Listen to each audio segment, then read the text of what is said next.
Okay, so here I'm going to test my first pendulum. It's the short string. I'm going to test it for 10 seconds. I'm going to count how many full revolutions it takes in 10 seconds. 1, 2, 3, 4, 5, 6, 7, 8, 9, 10.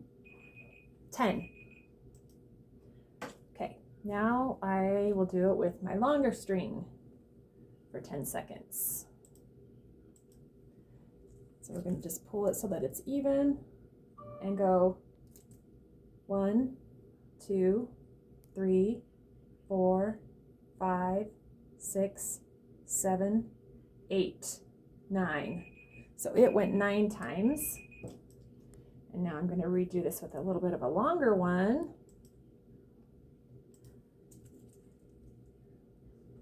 And for 10 seconds, 1, 2, 3, 4, 5, 6, 7, 8.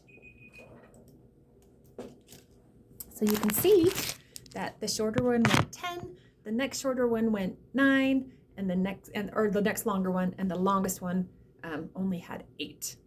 You could do it for more than 10 seconds to have more results. It would have more varied results if you did it for longer.